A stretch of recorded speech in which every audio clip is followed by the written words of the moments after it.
noite, irmãos, as paz. Para quem não me conhece, eu sou o presbítero Jefferson, né? Estamos aqui porque o nosso pastor Vinícius se encontra em João Pessoa, está viajando. Nós vamos então começar o culto ao Senhor, tá? Vamos nesse momento fazer uma oração silenciosa, pedindo a presença de Deus, que Ele nos abençoe para podermos prestar um culto digno a Ele. Oremos.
Vamos ficar de pé, irmãos? Por favor, vamos abrir as nossas Bíblias no Salmo 134 para efetuarmos a Santa Convocação. Salmo 134, irmãos.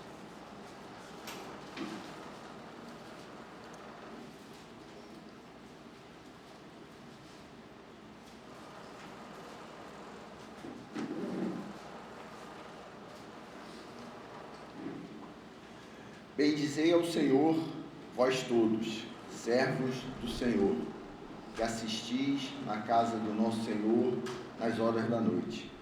Erguei as mãos para o santuário e bendizei ao Senhor. De Sião te abençoe o Senhor, Criador do céu e da terra. Nesse momento, vamos orar, oração de adoração, invocação, confissão. Senhor Deus e Pai, nós louvamos o Teu nome, te damos graça, bendizemos, Senhor Deus, te exaltamos. Queremos nesse momento, Pai, reunidos aqui em congregação, como igreja, te adorar, Senhor Deus, te agradecer, pois somente Tu és digno de toda honra, de toda glória. Nós invocamos o Teu nome, Senhor Deus, que é digno de todo louvor e de adoração. Pedimos também, Senhor Deus, que o Senhor nos guie, pedimos perdão pelas nossas falhas, nossos erros, nossos pecados, Senhor Deus, que o Senhor esteja nos abençoando, Senhor. Oramos a Ti, pois Tu és digno, nossa salvação única e exclusivamente depende de Ti, Senhor Deus. Louvamos e Te adoramos, queremos Te agradecer. Oramos agradecido, Pai, em nome do nosso Senhor e Salvador, Jesus Cristo. Amém. Nesse momento, Pai, irmãos, nós vamos entoar o hino de adoração através do nosso Salmo 134, que se encontra aí na página 3 do nosso boletim. Salmo 134A.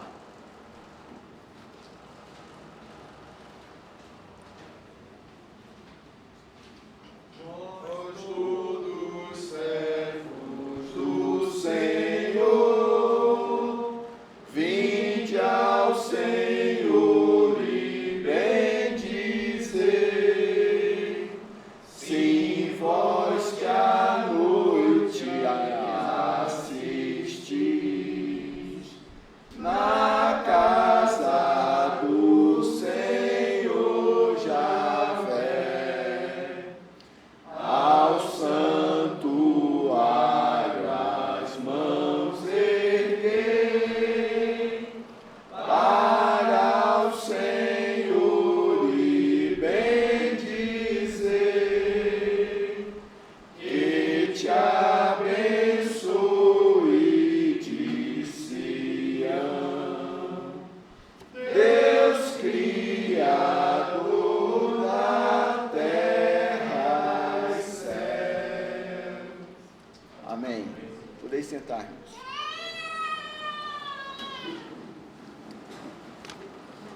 Nesse momento, nós vamos fazer a nossa confissão pública de fé através do breve catecismo de Westminster, através das perguntas 70 a 72, que também se encontra na primeira página do nosso boletim. Nós procederemos da seguinte forma: eu faço a pergunta e toda a congregação, de forma única, responde. Pergunta 70: qual é o sétimo mandamento? O sétimo mandamento é: não adulterarás. Pergunta 71: o que o sétimo mandamento exige? O sétimo mandamento exige a conservação da nossa própria castidade e da nosso próximo no coração, nas palavras e nos costumes. Pergunta 72: o que o sétimo mandamento proíbe? O sétimo mandamento proíbe todos os pensamentos, palavras e ações impuras. Amém. Glória seja ao Pai, ao Filho e ao Santo Espírito,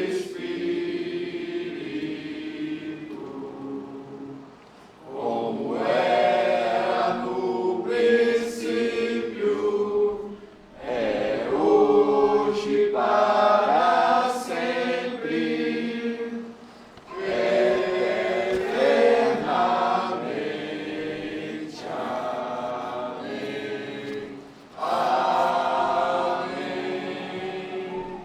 Amém. Amém, irmãos.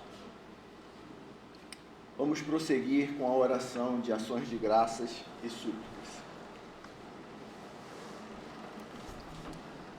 Senhor Deus, louvado e engrandecido seja o teu santo nome. Senhor, nesse momento nós queremos te agradecer, Senhor Deus, pelas tuas bênçãos em nossas vidas.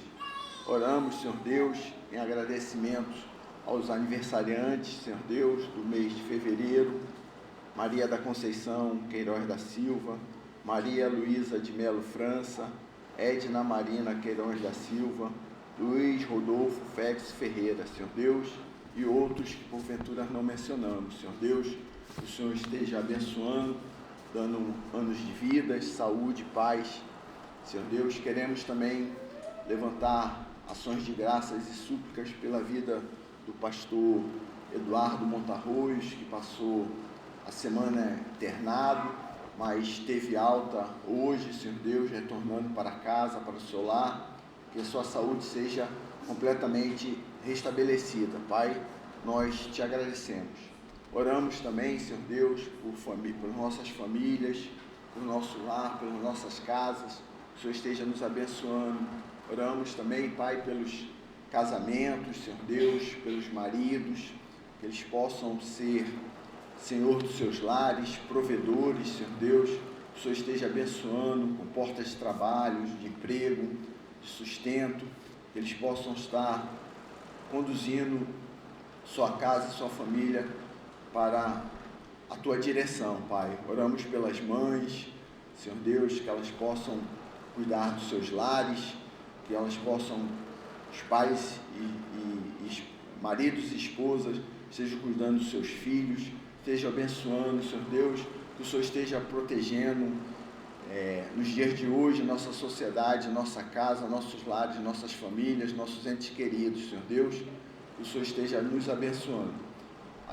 Abençoa-nos, Senhor Deus, pois nós confiamos somente em Ti, nós acreditamos que o Senhor é digno de honra, que é o Senhor que nos abençoa, que é o Senhor que nos protege, que nos guia, Senhor Deus. Muito obrigado por tudo, Pai. Oramos agradecidos em nome do Senhor e Salvador Jesus Cristo. Amém. Nesse momento, irmãos, vamos fazer a leitura continuada. Estamos nesse momento lendo o Evangelho de Mateus. Queremos pedir que os irmãos abram suas Bíblias no capítulo 20. Leremos do versículo 1 ao versículo 19.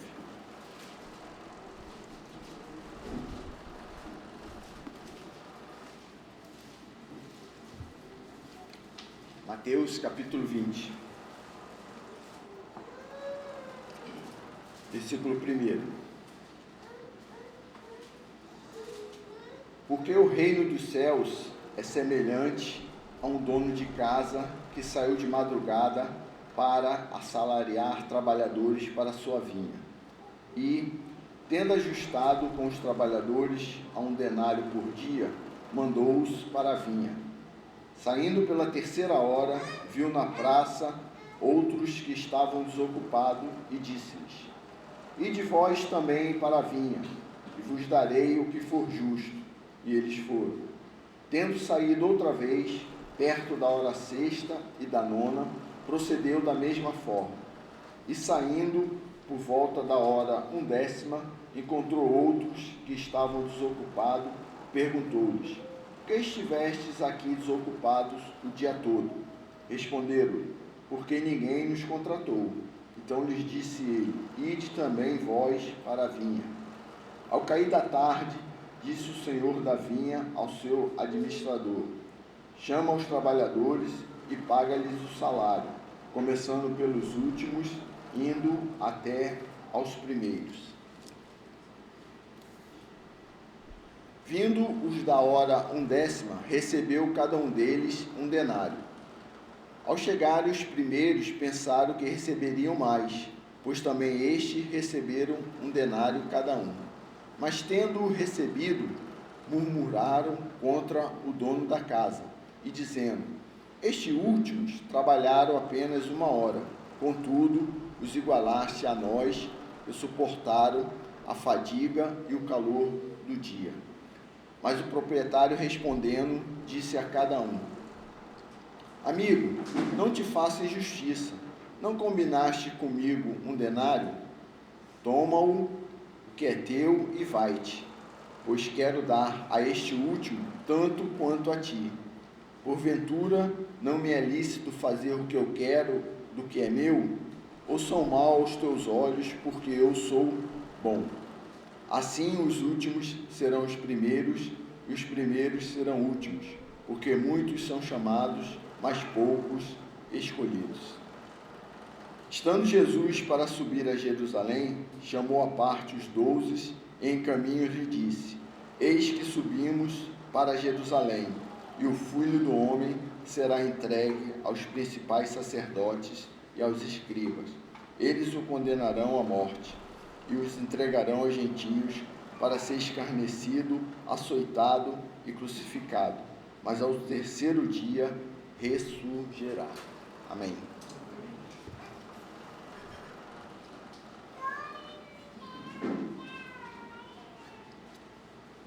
Vamos nesse momento, como hino de preparação, entoarmos o Salmo 142b. Também se encontra na página 3 e 4 do nosso boletim. Senhor, levanto a voz e com ela suplico, clamando ao Senhor, minha queixa derramo perante o meu Deus. A minha angústia ao meu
ti eu clamo e digo, ó meu Deus, és Senhor meu refúgio, a minha porção, meu quinhão nesta terra, dos vivos tu és. Ao meu clamor, ó Senhor, meu Deus, atende, pois eu me vejo muito frágil. Ó Deus, me livra dos meus perseguidores, pois quanto a mim são bem mais fortes. A minha alma, ó, vem libertar, a minha alma liberta, sim, desta prisão, eu assim renda graças ao teu nome, ó Deus. E quando a mim este bem, Senhor, fizeres, os justos, pois, vão rodear-me. E quando a mim este bem, Senhor, fizeres, os justos, pois, vão rodear-me. Amém. Podem sentar, irmãos. Nesse momento, na pregação da palavra, nós passamos, damos oportunidade ao seminarista Jorge.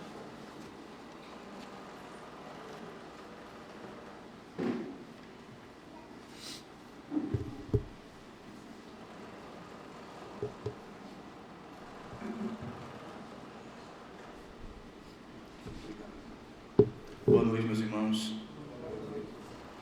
Vamos mais uma vez abrir as Escrituras, desta feita na carta de Paulo aos Colossenses.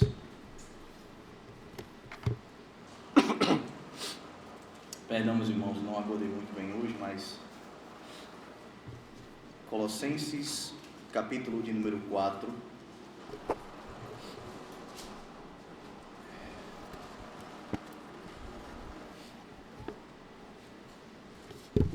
Estaremos indo do verso de número 2 até o verso de número 6.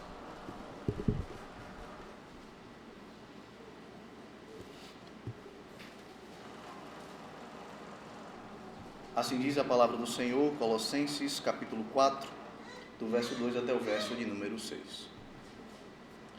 Perseverai na oração, vigiando com ações de graças, suplicai ao mesmo tempo também por nós, para que Deus nos abra porta à palavra, a fim de falarmos do mistério de Cristo, pelo qual também estou algemado, para que eu o manifeste como devo fazer. Portai-vos com sabedoria para com os que são de fora, aproveitai as oportunidades. A vossa palavra seja sempre agradável, temperada com sal, para saberdes como deveis responder a cada um. Amém. Vamos orar mais uma vez, irmãos. Bendito sejas tu, Senhor, Deus que de eternidade e eternidade é Senhor sobre todas as coisas. Nós mais uma vez nos colocamos diante do Senhor, mais uma vez nos achegamos à tua presença e pedimos que o teu Santo Espírito venha nos direcionar a entender as tuas verdades. Nós te agradecemos por tudo e pedimos que a tua palavra penetre em nossos corações e nos leve a vivermos uma vida que glorifique ao Senhor. Te agradecemos e pedimos que o Senhor continue a nos guiar em nome de Cristo Jesus. Amém. É fato, irmãos, que a dureza do coração humano é um obstáculo tremendo para o cumprimento das ordenanças de Deus. Dentre tantas diretrizes as quais somos designados a seguir, agora salvos pelo Senhor, o Senhor nos dá a sua lei como um pedagogo, como um guia para o caráter perfeito de Cristo. Agora, Dentro dessas diretrizes, entre elas está a responsabilidade de nos achegar a Deus por meio da oração. A respeito disso, o próprio pecado, assim como a dureza do coração, também é um desafio para nós e que ofusca muitas vezes os crentes, irmãos, de apresentar as suas súplicas diante do Senhor. Ora, o que deveria ser prioridade na vida comum do lar, muitos lares cristãos já abandonaram essa consciência. Até mesmo o próprio evangelicalismo moderno tem trocado a dependência que o homem tem de Deus pelo humanismo que centraliza as suas próprias decisões.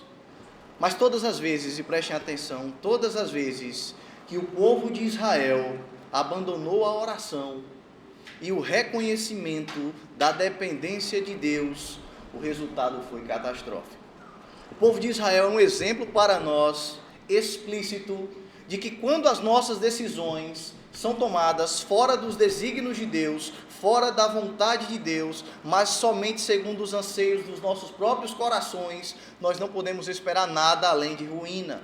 Porque muitas pessoas entendem a oração como uma espécie de somente falar com Deus, ou apresentar a Ele alguma coisa, ou pedir alguma coisa. Então, é comum que você converse com alguém e ela diga: não, eu não quero orar hoje porque eu não tenho nada a dizer a Deus, eu também não tenho nada a pedir, creio que está tudo bem. Mas precisamos entender que a oração é mais do que isso, é reconhecer a dependência que nós temos de Deus. Quando nós escolhemos não orar, nós estamos dizendo assim: Deus, eu não reconheço a minha dependência no Senhor. Tal dificuldade é para nós, irmãos, sermos sinceros em nossas súplicas. Tal dificuldade é para nós apresentar ao Senhor as nossas necessidades, que o próprio Espírito, Paulo vai dizer lá em Romanos capítulo 8, ele intercede por nós, porque não sabemos orar como convém. A ausência da oração é sempre um caminho para o buraco. Quando eu estava ajudando a administrar uma congregação presbiterial no interior do Rio Grande do Norte, alguns casais me procuravam em busca de aconselhamento na vida conjugal. E a minha primeira pergunta era: como está a vida de oração de vocês? Como está a vida de oração do casal? É impressionante que em todos os casos a oração estava em falta no lar. Eles não oravam juntos e nem sequer oravam uns pelos outros. E aí, ao dizer: olha, vocês precisam voltar a ter uma vida de oração, vocês precisam se voltar para o Senhor, eles sempre diziam: olha, eu tento, mas eu não sinto que a minha oração é produtiva. Eu não sinto que Deus me ouve, eu não sinto um quebrantamento, ou que a minha oração ela é produtiva diante do Senhor. E eu creio, irmãos, que esse é um desafio não somente desses casais, mas talvez você também esteja passando por esse desafio. Como tornar a nossa oração produtiva diante do Senhor? Primeiro é preciso entender que o que faz uma oração produtiva é ela ser aprovada por Deus. A nossa oração, ela só produz alguma coisa se ela for aceita pelo Senhor. E nesse ponto eu preciso que vocês compreendam uma coisa: é que toda oração aprovada segue um padrão que envolve 3 coisas importantes. Primeiro, uma prática com deleite. Segundo, uma concentração com submissão. E em terceiro lugar, um propósito que é para a glória de Deus. Então, equivoca-se qualquer um que entende a oração como uma maneira de dizer como Deus tem que agir, ou até mesmo uma forma de barganhar com o Senhor. Isso não é uma oração produtiva, porque se a glória é dele, a vontade também é dele. Ele não instituiu somente a ordem de orar, mas também a forma como nós temos que orar. Porque, ora, irmãos, os discípulos perguntaram a Jesus: Senhor, ensina-nos a orar, lá em Mateus capítulo 6. E a resposta de Jesus foi que a oração deve glorificar ao Pai. Ele diz: santificado seja o teu nome, seja feita a tua vontade. Mas outra consideração que também precisamos fazer a respeito da oração é pelo que nós oramos. Porque Paulo não estava aqui, irmãos, estabelecendo um novo princípio neotestamentário quanto à oração. Porque se nós fizermos um vislumbre panorâmico pelo Antigo Testamento, nós veremos que essa prática sempre fez parte do povo de Deus. Vocês devem lembrar que Josué orou e o Senhor lhe deu forças para a batalha contra os amorreus. Vocês também devem lembrar que Ana orou fervorosamente ao Senhor e Deus deu um filho àquela mulher estéril. Ezequias pediu as misericórdias do Senhor, Deus ouviu o seu clamor e lhe trouxe livramento. Josafá caiu de joelhos diante do Pai, clamou pelo socorro do Deus de Israel e encontrou ânimo e força para vencer os seus inimigos. Sabe o que isso revela, irmãos? Que a oração é a nossa expressão como filhos de Deus, é a nossa identidade, é a expressão da nossa identidade como filhos de Deus. Agostinho dizia que a oração contínua é a expressão de um desejo contínuo. Se você ora pouco, você deseja pouco. Se você ora muito, você deseja muito.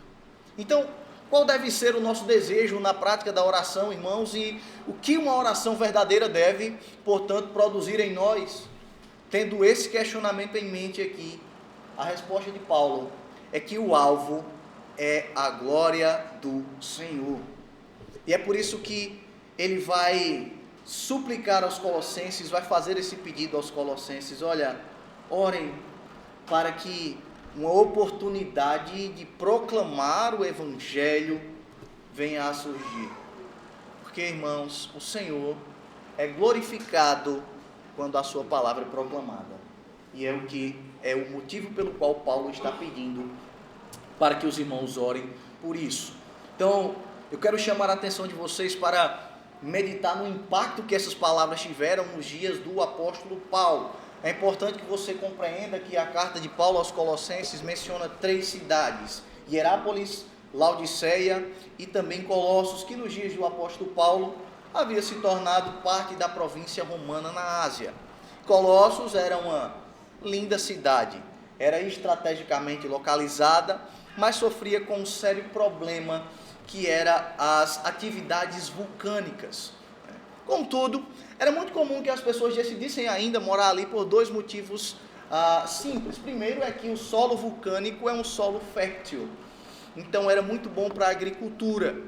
E a segunda razão é porque as águas que passavam em Colossos eram águas que tingiam muito bem as lãs e os tecidos. Contudo, não foi para tratar dos perigos das erupções vulcânicas, nem tampouco para tratar dos comércios de lãs tingidas que o apóstolo Paulo escreveu a sua carta, mas porque naquela região a igreja do Senhor estava em perigo. E esse perigo se dava, irmãos, porque os povos pagãos estavam habitando ali entre o povo de Deus, adorando outras divindades, e muitos judeus estavam se misturando a essa população idólatra. Paulo nunca visitou Colossos. A igreja de lá foi fundada por um colossense nato e servo do Senhor Jesus, um homem chamado Epáfras.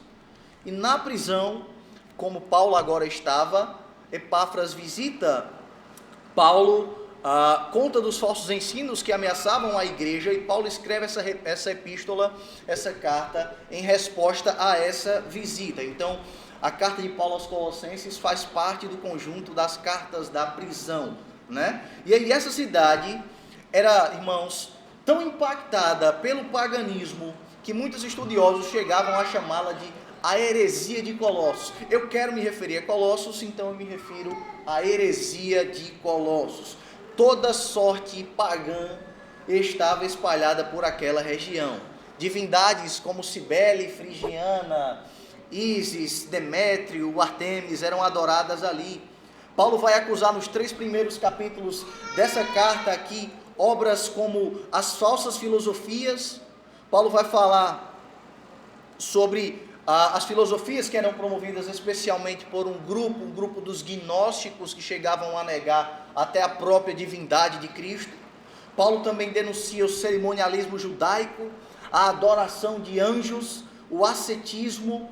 Essas coisas apresentavam uma veemente ameaça à igreja, e Paulo escreve essa carta para combatê-las, irmãos, porque a propagação disso poderia representar até mesmo o regresso dos cristãos naquela região. Ora, os membros de Colossos eram recém-convertidos, então a mistura com o paganismo poderia representar o retorno às práticas pagãs.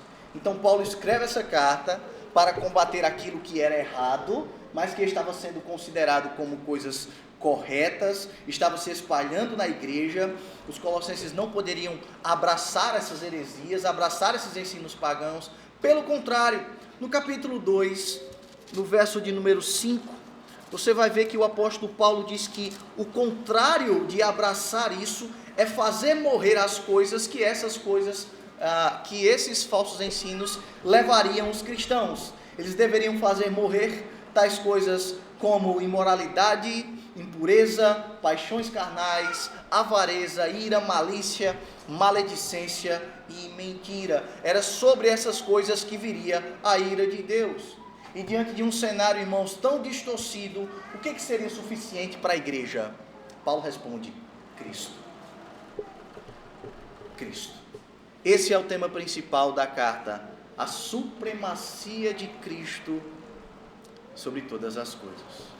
Aqueles cristãos não poderiam regredir às práticas antigas, porque Cristo era suficiente e superior a todas aquelas coisas. A natureza de Cristo, a pessoa de Cristo, a obra de Cristo o faz hegemônico sobre tudo e sobre todos. Então, a estrutura geral da carta, irmãos, é organizada segundo os ensinos de Paulo a respeito da suficiência de Cristo. Cristo é suficiente para o homem. Ele libertou o povo e ele mesmo sustenta o povo. Ele é pleno, nele habita a plenitude da divindade. E Paulo vai dizer nos primeiros capítulos que a prova disso é a nova vida que os colossenses receberam por meio da obra de Cristo Jesus. Vocês lembram quando Paulo, escrevendo aos Coríntios, diz: olha, não é necessário carta de recomendação, porque vocês são a minha carta de recomendação, escritas no coração, não com caneta, não em pedras, não com tinta, mas com o Espírito. Pois é, a ideia aqui é que a obra de Cristo é verdadeira, que a obra de Cristo é suficiente, porque ela foi capaz de transformar corações. Então, irmãos, o que marca uma nova vida? O que marca uma nova natureza? A maneira como se vive. E de fato, o que é que distingue um crente de um ímpio perante a sociedade? A maneira como ele vive.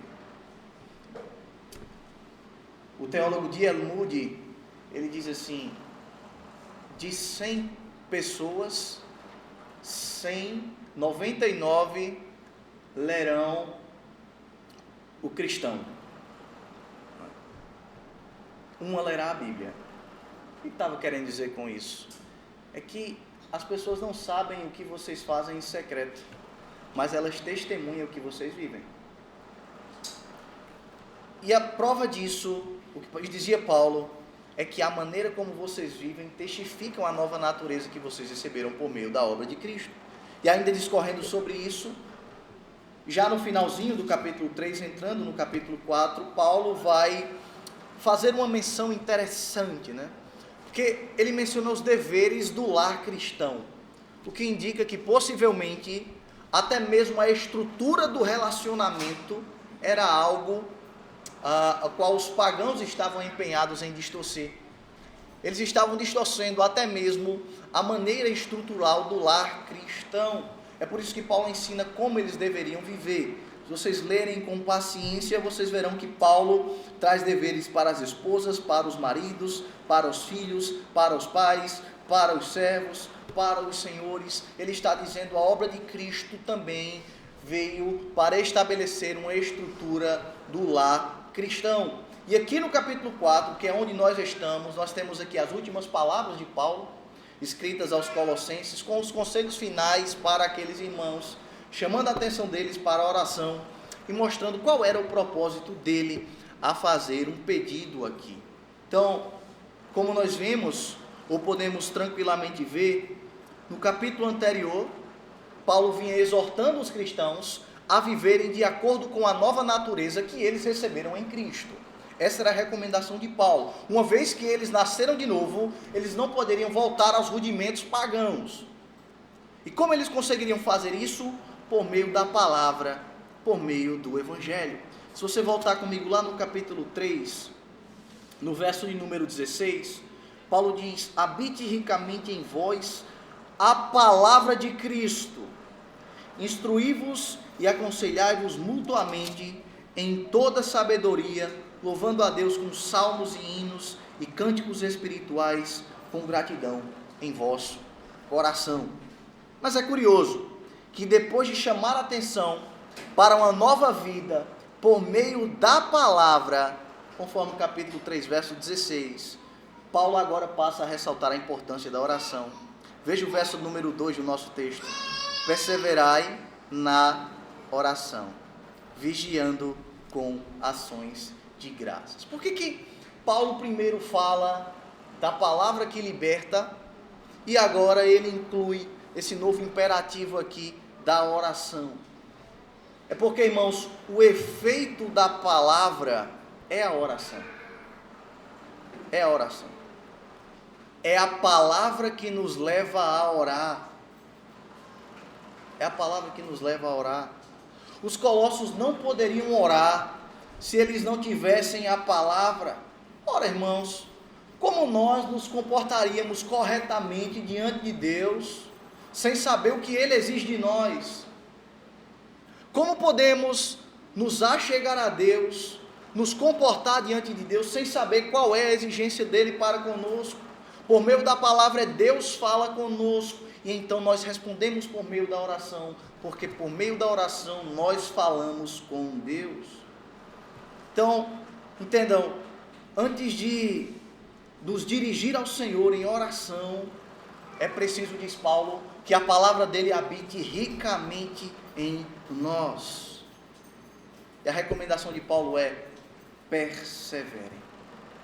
O imperativo de perseverem, perseverar, literalmente, trata-se do exercício da persistência ou do apego fiel a alguém ou a alguma coisa. Seria como se Paulo estivesse dizendo aqui: lutem, persistam, se apeguem a isso, ocupem-se ativamente na oração, porque ela é a expressão mais importante, irmãos, da vida que nós recebemos em Cristo.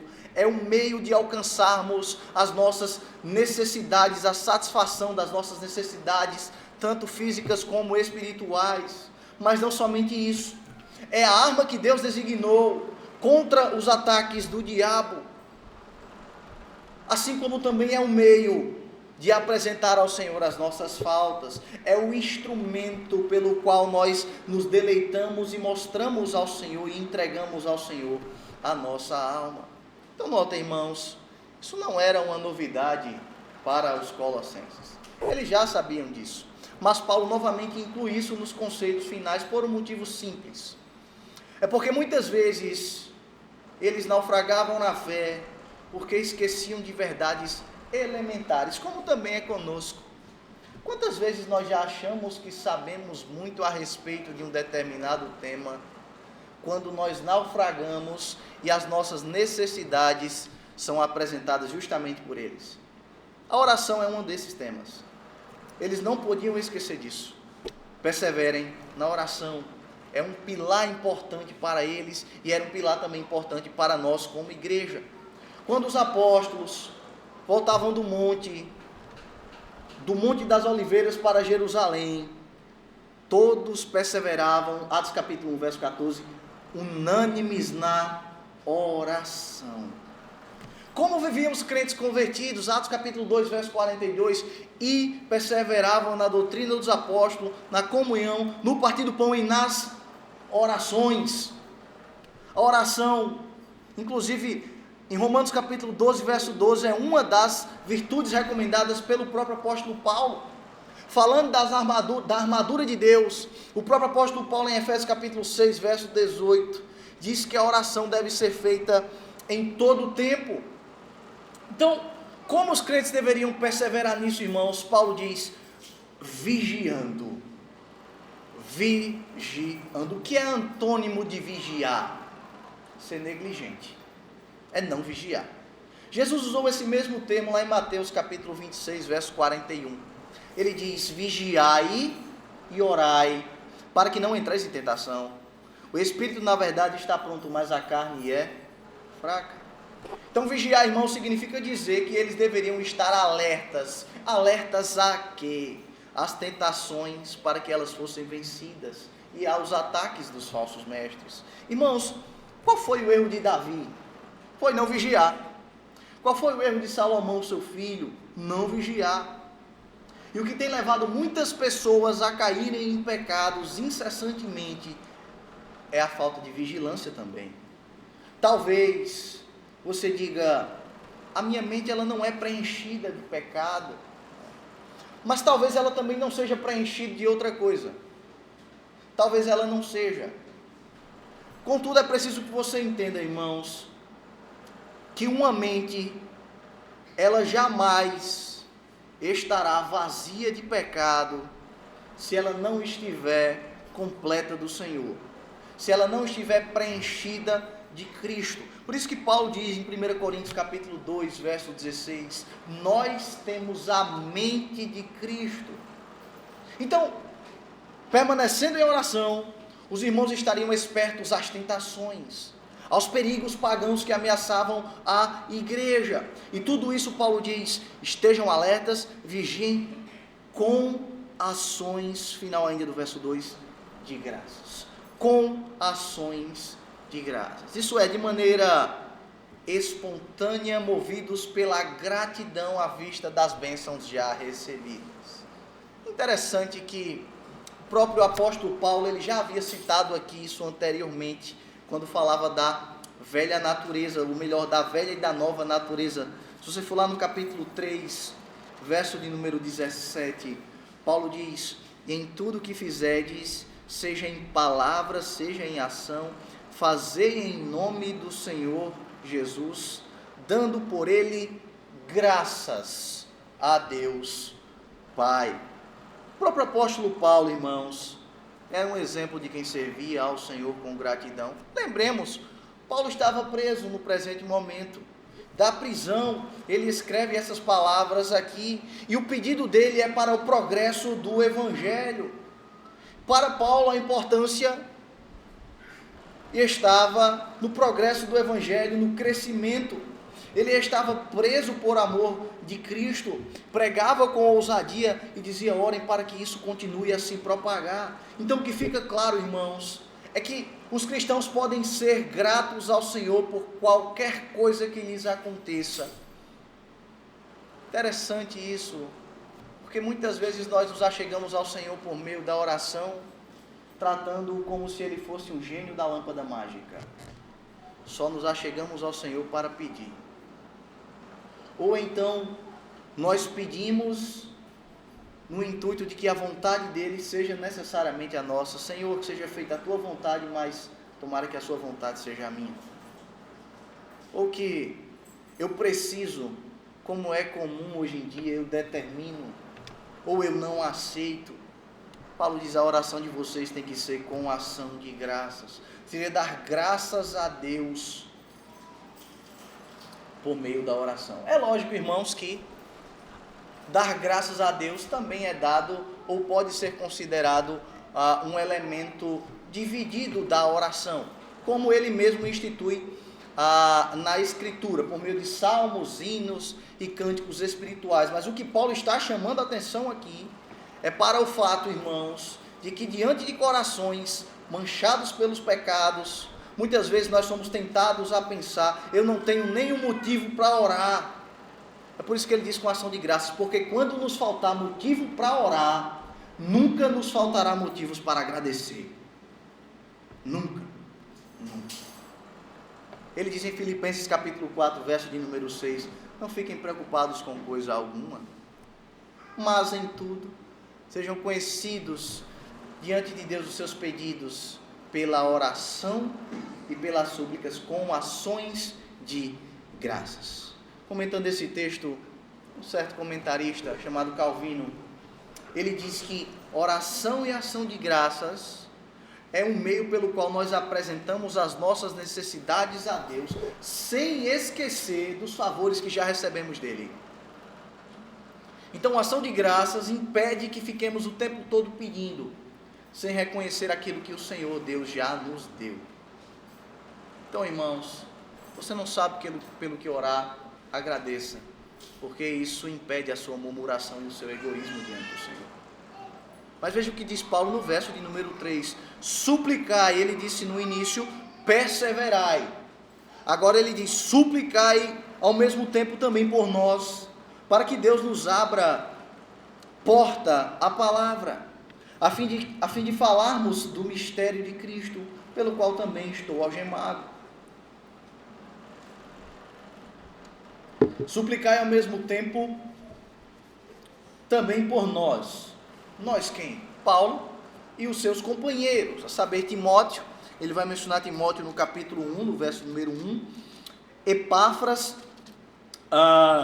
Tíquico, Onésimo e muitos outros que vocês podem ver nas saudações finais, a partir do verso 10. Saudai-vos Aristarco, prisioneiro comigo, Marcos, primo de Barnabé, Jesus conhecido como justo. Todas essas pessoas, Paulo diz, suplicai também por nós. O pedido dele é para que eles se lembrem deles nas orações. Esse tipo de petição, irmãos, é bem comum também nos escritos de Paulo. Se você for comigo lá em Efésios,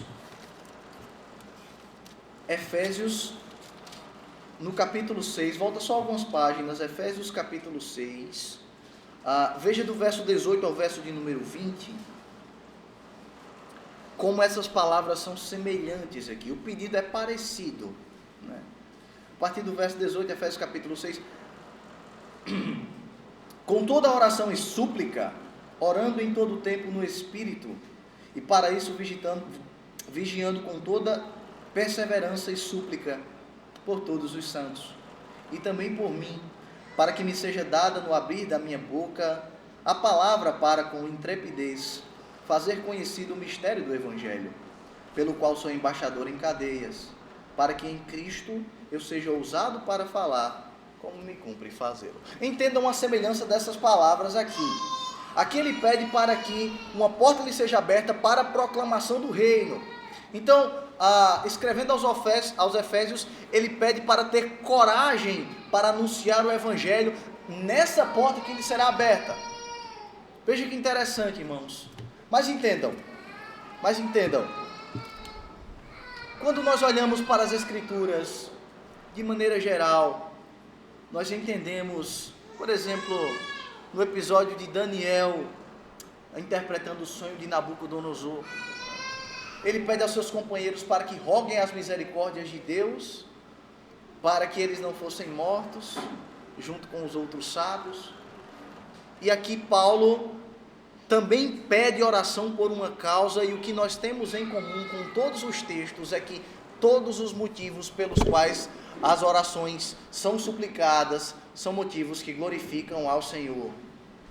Orar uns pelos outros, para a glória de Deus, sempre fez parte da igreja. E Paulo diz, orem para que Deus nos abra uma porta à palavra, a fim de falarmos dos mistérios de Cristo, pelo qual eu também estou algemado.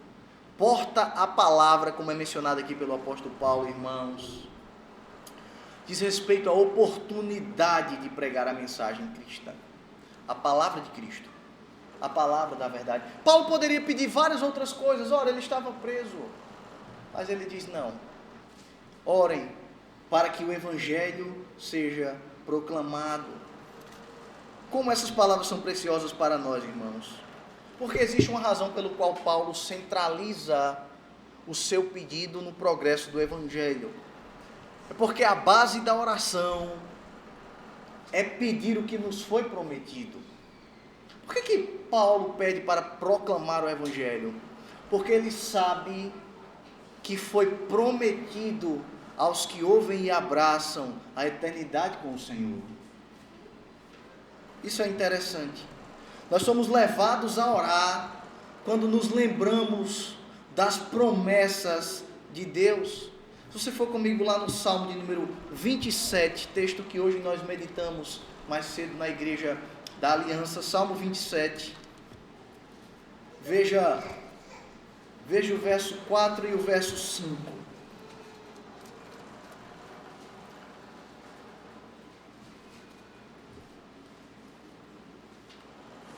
Uma coisa peço ao Senhor e a buscarei, que eu possa morar na casa do Senhor todos os dias da minha vida, para contemplar a beleza do Senhor e meditar no teu santo templo.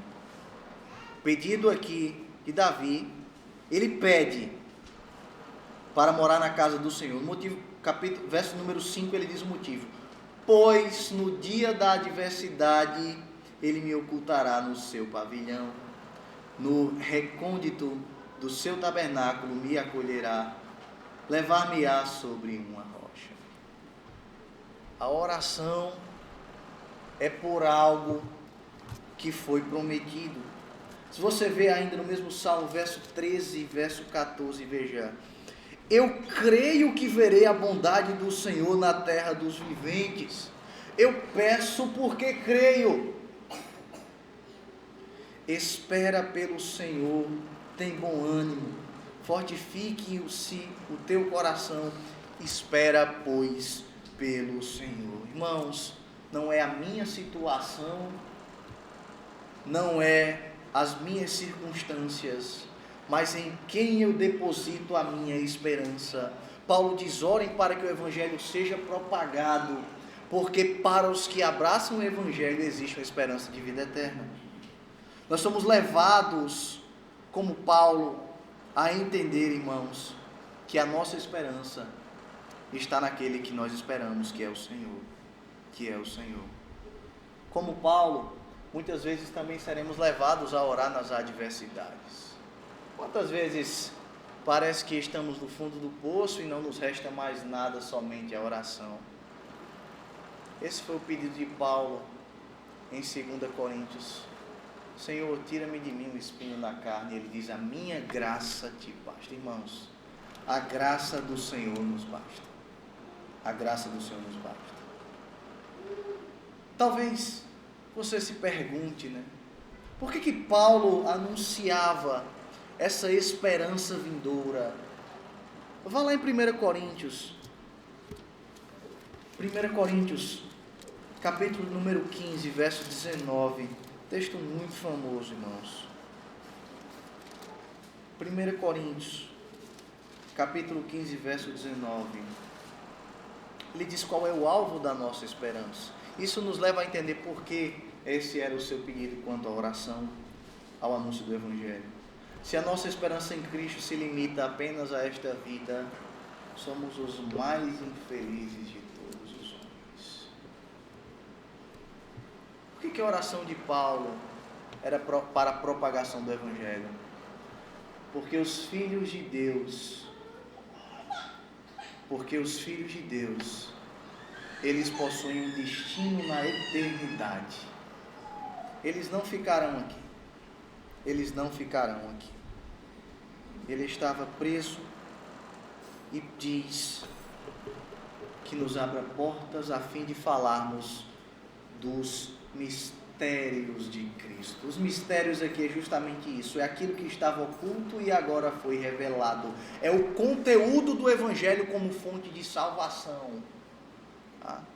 Não diz respeito ao que nós encontramos muitas vezes nos meios, em muitas igrejas, né? Mistério é o que eu faço, o que eu sinto, o que eu pulo, o que eu me arrepio. Não. O mistério aqui é aquilo que foi revelado, o Evangelho como fonte da salvação.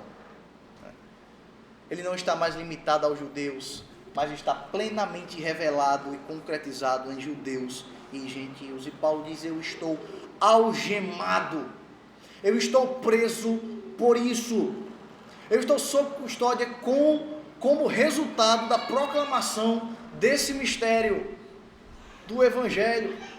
Então orem por mim, para que isso seja conhecido também entre outras pessoas. Certo comentarista sobre isso diz que Paulo estava querendo talvez passar a ideia dizendo o seguinte, que não apenas um de nós deve orar pelos irmãos, mas também de nossa parte buscar diligentemente ajudá-los nas orações, tão frequentemente quanto as orações exigir, quanto as situações exigir, para que o reino de Deus venha a crescer. Aí veja o verso 4, quando ele diz, para quê? Para que eu manifeste como devo fazer. Para que eu manifeste como devo fazer. Em outra tradução está assim, para que eu manifeste como devo falar. Ou talvez em outra está assim, a fim de que eu faça compreendido como devo fazê-lo. Ora, irmãos, o que está implícito em proclamar o Evangelho é fazer com que ele seja compreendido. Compreendido, entendam. A proclamação do Evangelho tem um objetivo, mostrar ao homem o seu estado diante do Senhor e a necessidade que ele tem de um Salvador. Esse é o objetivo do Evangelho. Então, o pecador precisa compreender o seu estado de depravação para que tenha os seus olhos abertos pelo Senhor. Não é possível, irmãos, manifestar as verdades de Deus concernentes à salvação sem apresentar ao homem qual é o seu estado depravado. Porque veja, o que salva não é um coração convencido. Não é o seu coração convencido que vai lhe salvar, mas é um coração quebrantado pelo próprio Deus.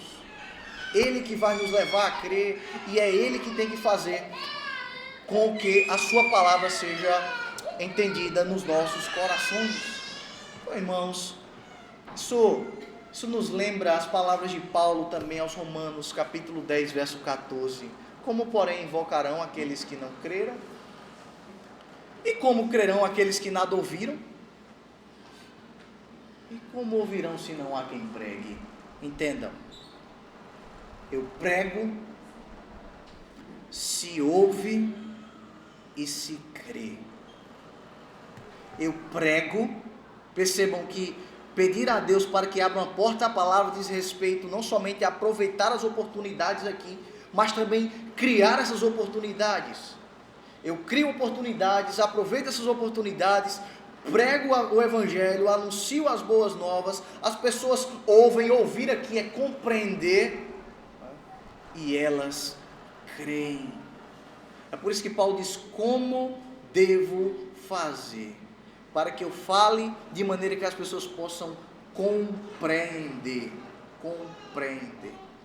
Ainda em Romanos 10, verso 15, Paulo diz, e como pregarão se não forem enviados, como está escrito, quão formosos são os pés dos que anunciam coisas boas. Eu anuncio, as pessoas compreendem e elas creem.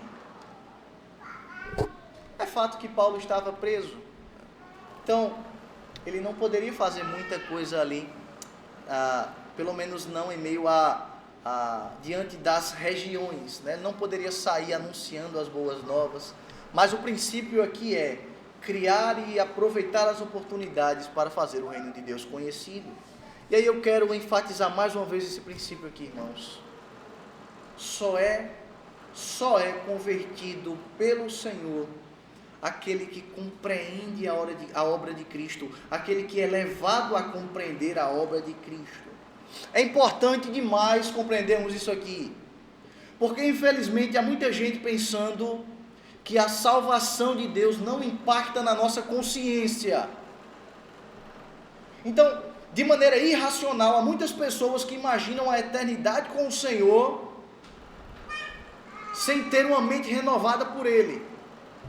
Elas vivem uma vida que as levam para outro destino, contra a natureza de Deus, contra a sua lei, mas elas esperam o céu. Sabe por quê, irmãos? Sabe por quê? Porque essas pessoas não entendem que um novo nascimento produz uma nova mente. Uma nova mente. O Evangelho verdadeiro, ele é proclamado, e o que testifica a sua veracidade é que o coração dos homens são transformados após reconhecer o seu estado e a necessidade que eles têm do Senhor. Infelizmente, tem se desenvolvido aí nos últimos dias uma doutrina originada no movimento carismático aí do século passado, né? E muitas pessoas são levadas a crer no contrário disso, chamado hiperamor, ou também hipergraça, que enfatiza um amor que superabundou sobre o povo de Deus, sobre as pessoas, e anulou a responsabilidade humana, de maneira com que pode se viver de qualquer maneira que Deus vai considerar assim. Mas o verdadeiro cristão, ele sabe que Deus salvou, Deus o chamou para cumprir um propósito, e é por isso que você vê o livro de Apocalipse, João vai sempre dizer: aos vencedores serão dados, aos que perseverarem serão dados, porque a perseverança é uma marca daquilo que Deus fez no coração do homem. Alguém que não persevera é alguém que provavelmente não nasceu de novo. A ideia é que os pecadores ou os pecados humanos não podem afastar o homem de Deus, mas aqueles que foram salvos por Deus jamais incorrerão sempre nos seus pecados. O problema é que muitas vezes, irmãos, nós somos cheios de direitos, mas vazios de deveres. Vazios de deveres. Quem ama ao Senhor? João capítulo 14, verso 21. Aquele que tem os meus mandamentos e o guarda, esse é o que me ama. E aquele que me ama será amado pelo meu Pai, e eu também amarei e manifestarei a ele. Verso 23 e 24 de João capítulo 14, respondeu-lhe Jesus: se alguém me ama, guardará a minha palavra, e o meu Pai o amará, e viveremos para ele, e faremos nele morada. Quem não me ama, não guarda as minhas palavras, e a palavra que estás ouvindo não é minha, mas do Pai que me enviou. Qual a implicação disso, irmãos? É que para obedecer é preciso ouvir, entender, crer no Senhor. Se você não obedece a Deus, você está mostrando que você não crê, ou que lhe falta crer no Senhor. Deus não terá por justo aqueles que creem no amor libertino. Deus não terá por justo aqueles que vivem segundo os desígnios dos seus próprios corações. Deus não terá por justo aqueles que são desobedientes a Ele. Paulo diz: orem para que eu manifeste, numa porta que me for aberta, como devo fazer. Não é como as pessoas querem ouvir. Não é como o ego das pessoas podem ser massageados. Mas é como Deus disse que deve ser anunciado, irmãos. Clareza, intrepidez, ousadia, sabedoria são virtudes que devem acompanhar o anúncio do Evangelho. Não é a oratória, não. Não são as técnicas de conexão visual ou gesticular, mas é o Evangelho, no qual nos esforçamos para falar com clareza, ousadamente e aproveitando o momento com sabedoria. Aí veja que Paulo diz no verso 5: portai-vos com sabedoria para com os que estão de fora, aproveitai as oportunidades. Quem são os de fora? Para o judeu, todos que não eram judeus eram de fora, eram considerados de fora. E em certo sentido, irmãos, todo não crente é considerado alguém de fora, porque não faz parte do rebanho do Senhor, né? É assim que eles são chamados em outras passagens, né? Então, por exemplo, se você for comigo em 1 Coríntios capítulo 5, verso 11 ao 13, ele diz assim: mas agora vos escrevo para que não vos associeis com alguém que, dizendo-se irmão, seja ou for impuro, ou avarento, ou idólatra, ou maldizente, ou beberrão, ou roubador, com esse tal nem sequer comais. Pois, verso 12, com que direito haveria eu de julgar os de fora? Quem são os de fora? Esses que ele acabou de falar. Não julgais vós os de dentro? Os de fora, porém, Deus os julgará. Expulsai, pois, de vós o mal feitor. Escrevendo a Timóteo, no capítulo 3, verso 7, Paulo também diz: pelo contrário, é necessário que tenha um bom testemunho dos de fora. Aqui ele está dizendo os deveres dos presbíteros, dos diáconos. Um bom testemunho dos de fora, a fim de não cair no opróbrio do laço do diabo.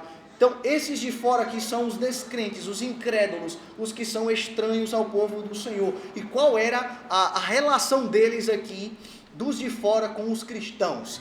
Precisamos entender que estamos diante de um cenário não somente de paganismo, mas também de perseguição.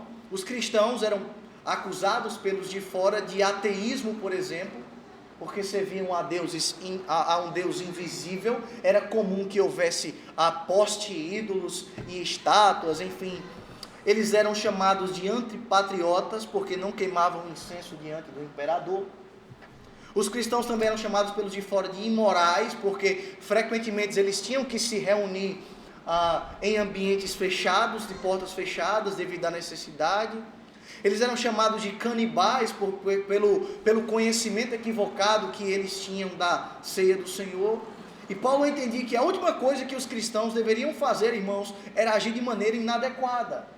Vocês já são acusados de muitas coisas, vocês não precisam ser acusados de outras e de outras e de outras. Vocês não devem dar mais razões para receber acusações dessa natureza. Pelo contrário, comportem-se de modo sábio, como Paulo diz, com sabedoria. Com sabedoria. Comportem-se de modo sábio quanto a esses que os acusam, quanto a esses que são os de fora. Irmãos, por que Paulo cobra essa postura dos cristãos? Porque quando os cristãos testemunham em sua vida, eles não estão somente calando as acusações injustas, mas também eles estão possibilitando o alcance do evangelho para os seus acusadores. Quando o cristão age de maneira como o Senhor designou que assim fizesse, quando ele vive de maneira como o Senhor instituiu na sua lei, ele não somente está calando as acusações, mas ele está possibilitando que os seus acusadores também entendam o evangelho.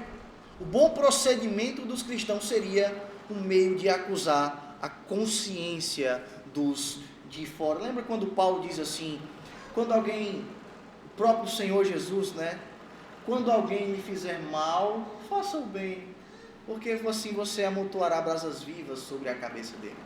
Ora, nós perseguimos, nós fazemos mal, nós vivemos de maneira contrária a como eles dizem que tem que ser, mas eles nos tratam bem, de forma com que os ímpios pudessem olhar e dizer, vejam como eles amam uns aos outros, Apesar das nossas acusações, eles permanecem fiéis, William Hendrickson, ele resume bem essa ideia aqui, dizendo que as palavras de Paulo se concentram na concepção de que a reputação do evangelho depende da conduta dos seus devotos. De fato, irmãos, entendam. Se você é impiedoso, você passa a imagem de um Deus impiedoso. Se você é injusto, você passa a imagem de um Deus injusto. Sim. Quantas pessoas dizem ser cristãs, mas transmitem a imagem de um Deus completamente distorcido? E o que nós vemos? Um escândalo. Mas ele é crente mesmo? Deus é esse? Que Deus é esse? Não era assim com os judeus? Que condenavam os gentios de maneira hipócrita? Lembramos de Paulo em Romanos capítulo 2, verso 24, que diz: como está escrito, o nome de Deus é blasfemado entre os gentios por sua causa. Paulo está dizendo: evitem isso, sejam sábios. E aí ele encerra o verso 5 dizendo: aproveitem bem essas oportunidades. Aproveitem bem essas oportunidades. Seria como se ele estivesse dizendo: não fiquem sentados esperando, criem, aproveitem oportunidades. Vejam, irmãos, aproveitar a oportunidade não é o mesmo que apresentar disponibilidade. Entendam, aproveitar oportunidades é criar situações que lhe favoreça. Não é somente dizer: eu estou aqui, eu estou aqui. Veja, escrevendo aos Gálatas no capítulo 6, verso 9 e 10, Paulo diz: e não nos cansemos de fazer o bem, porque no tempo certo faremos a colheita, se não desanimarmos. Por isso, enquanto tivermos oportunidades, façamos o bem a todos, mas principalmente aos da família da fé. Efésios capítulo 5, verso 16. Aproveitem bem o tempo. Aproveitem bem o tempo. Escrevendo a Timóteo também, segunda carta, capítulo 4, verso número 1 e 2. Pregue, insista, quer seja oportuno ou não.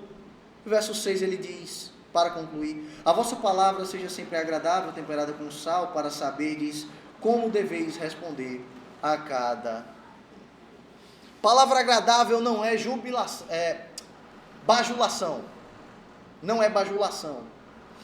Não é conivência com o pecado. Palavra agradável não é omissão da verdade. Quando Paulo apresenta esse termo, ele está se referindo à linguagem que resulta da ação de Deus no coração humano, irmãos. É a comunicação pelo qual Paulo diz: sempre agradável, literalmente está assim, sempre com graça. Sempre com graça, esclarecendo que a mensagem cristã deve ser sempre graciosa. Não é autoajuda, mas as comunicações verbais que apresentam as verdades de Cristo. Como tem sido a nossa comunicação com os nossos irmãos e com os de fora? Qual caráter será que nós temos apresentado, irmãos? Pelo que oramos? Será que o nosso desejo é de fato de que o nome de Deus seja proclamado entre as nações? Será que o nosso desejo é cumprir o ide de Mateus capítulo 28? Será?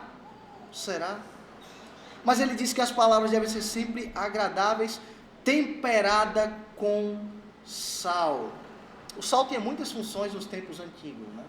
O sal era usado como moeda de troca, como antisséptico, para pavimentar estradas, para construir degraus. Naquele tempo não tinha refrigerador frost-free de 5 portas, né? Não havia isso. Dentre tantas coisas aqui, Paulo diz que a palavra de vocês seja temperada com sal. Quando as características da composição do sal eram perdidas, ele se tornava insípido, ele não servia mais para nada. Não é à toa que o Senhor Jesus chamou seus discípulos de sal da terra. Então Paulo estava dizendo que as palavras dirigidas aos colossenses deveriam possuir um aspecto singular. Não poderiam ser palavras insípidas, que não há características de verdade nela. Não poderia ser assim. É a comunicação de um conteúdo gracioso, efetivo, não é algo vazio, não é algo insosso. É o contrário do que o próprio Paulo disse em Efésios capítulo 5, verso 4, né? Quando ele diz conversações torpes. É o contrário disso. É o contrário de palavras vãs. A ideia de Paulo é que a conversação dos crentes deve ser algo gracioso, que por meio dessas palavras manifestem a sabedoria de Deus, o poder de Deus, que é um poder que dá esperança na vida dos crentes. Com que finalidade, irmãos? Paulo conclui: para saberdes como deveis responder a cada um. Comunicação graciosa é um meio pelo qual os crentes respondem os dilemas das pessoas. Como vocês têm respondido os dilemas do dia a dia, irmãos? fale a palavra certa, na hora certa, para a pessoa certa. O cristão deve estar sempre pronto para um falar gracioso. Não é o que achamos, mas é o que a cruz de Cristo nos diz. E essa maneira como Paulo encerra a sua parte, as recomendações em relação à oração e à prudência. Orem, vigiem, criem oportunidades para pregar o Evangelho, proclamem as verdades de Deus, sejam fiéis, sejam ousados e sejam sábios no falar. Que esse seja o nosso desejo para a glória do Senhor. Amém.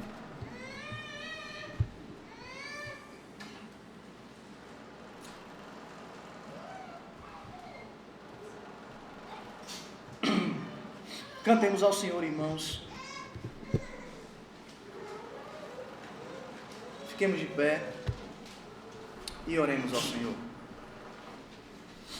Logo em seguida, entoaremos a Ele um hino de resposta. Bendito sejas Tu, Senhor, Pai de eternidade. Nós te damos graças, porque o Senhor tem sido tão bom para conosco. E ainda assim, apesar de quem nós somos, o Senhor não leva em consideração todos os nossos pecados que seriam suficientes para nos condenar, mas a Tua graça nos chamou, nos atraiu, nos levou para junto de Ti. Que o Senhor nos dê coragem de proclamar as Tuas verdades, de ser fiéis ao Senhor e de anunciar as boas novas. Abençoa a Tua igreja, abençoa o Teu povo. Que o Senhor nos leve a viver uma vida de piedade que venha Te glorificar em nome de Cristo Jesus. Amém. Hino de número 67, irmãos, que se encontra na página 4 do nosso boletim, Coração Quebrantado.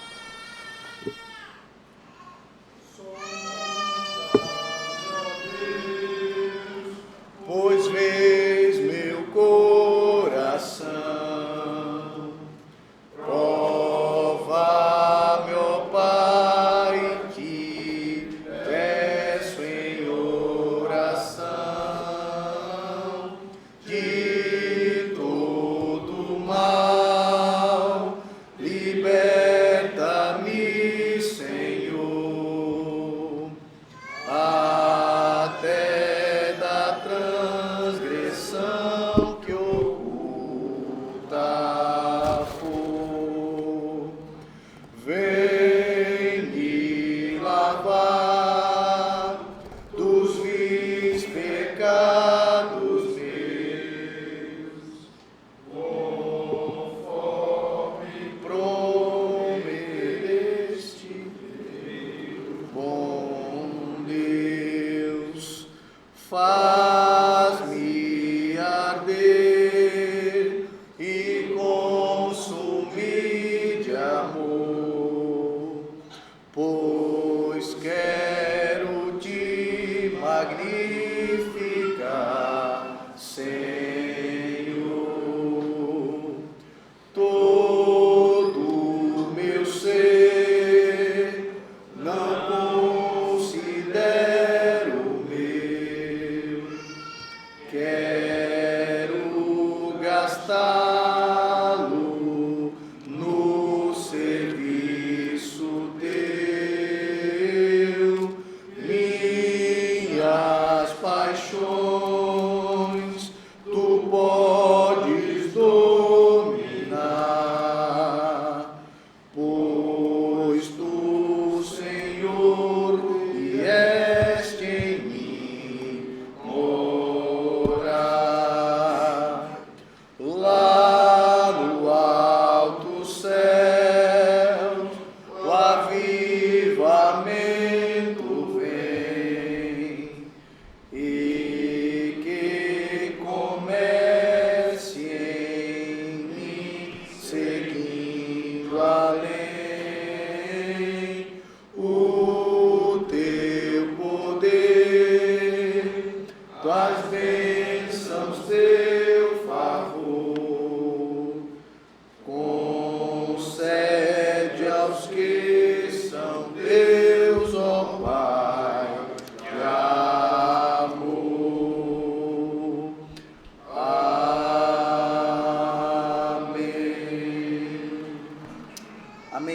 Leitura bíblica, 2 Coríntios, capítulo 13, verso de número 13.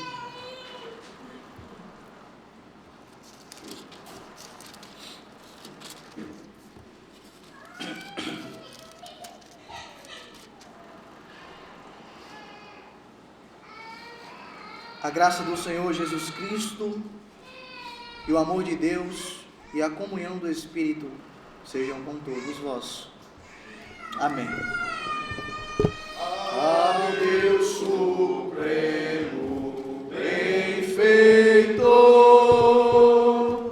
anjos e homens de louvor, a Deus o Filho, a Deus o Pai, e a Deus Espírito, glória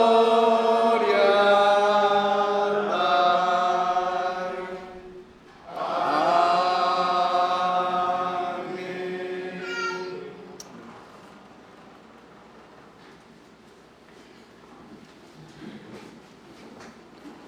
De sentar, irmãos, só os avisos. Na quarta-feira nós temos reunião de oração a partir das 20 horas e também nesta semana, na sexta-feira, dia 21 e no sábado, dia 22, nós temos um encontro de boas-vindas, que são palestras rápidas, palestras de duração de meia hora, em que nós temos a intenção de mostrar nossa doutrina, a igreja, esclarecer nossa visão, e você que nos visita, você que está conosco, tirar algumas dúvidas, conversar. Então será na sexta-feira, a partir das 19 horas, começa com um jantar, depois tem todo um segmento de fundamentos da igreja, a regra de fé e vida, discipulado. No sábado, pela manhã, a partir de 8h30, tem um café da manhã, e também nós temos o restante das sessões, onde apresentaremos os princípios da doutrina, prática, governo e culto presbiteriano, discipulado. Contamos com a presença de todos. Também sobre o carnaval, que aí já é na última semana, vocês podem falar com o diácono Albino, que ele passa todas as informações e pode tirar todas as dúvidas. Mais algum aviso? Então, muito obrigado, boa noite, que a graça de Deus continue com todos vocês. Amém? Deus abençoe. Amém.